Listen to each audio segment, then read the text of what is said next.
Mady and the Cupid Killer by Farida Abdel Aziz. God, it's freezing, thought Jilian as she jumped off the bus.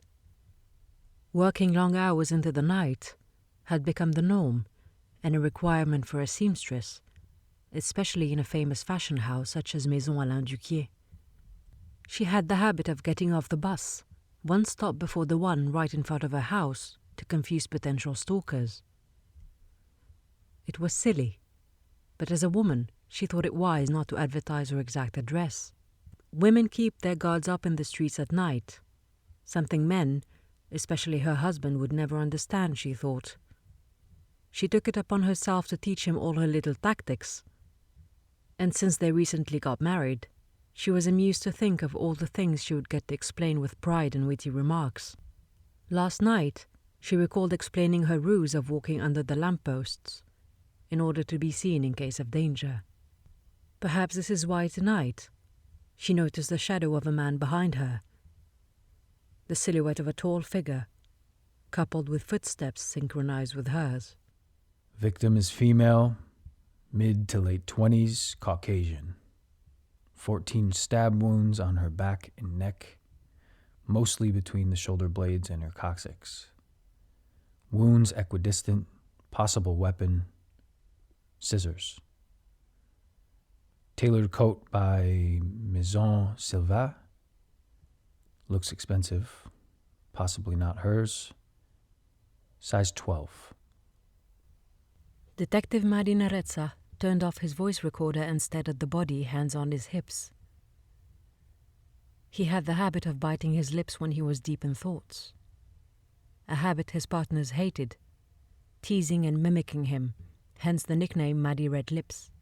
It was known amongst his peers that he would keep biting his lips until he catched the killer, and it never failed.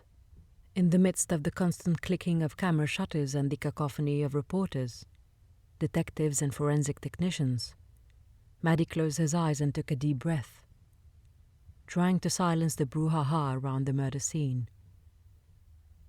He had this ability to sort out the noises he wished to hear and dismiss the others, adding some to his mental orchestra in order to recreate the scene right before the murder.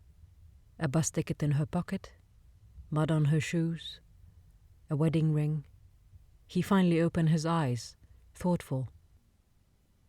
Clever girl. He muttered to himself. He looked at her dried, muddy footsteps along the lampposts leading to her body. You followed the light, and you started to run when you saw him. Maybe she knew him. Crime of passion, or is it our guy? Said a husky voice behind him. In his rugged coat and burgeoning beard, Callahan, Mady's partner, was staring down at the body with desolation. No. Look at the footsteps. Only half of her feet are imprinted. She was running. She wouldn't have run away if she did. Yeah, that's right. According to her dress, she is a size 4. The coat is a size 12, tailored, and much nicer than the rest of her outfit. What do you think? It's not hers. It's our guy. With the scissors, too, it must be. The weapon went through her dress, but not the coat. I think he dressed her with it after he killed her. Where's her husband? Callahan reluctantly pointed to their left. Mady looked over and found a man standing in the corner.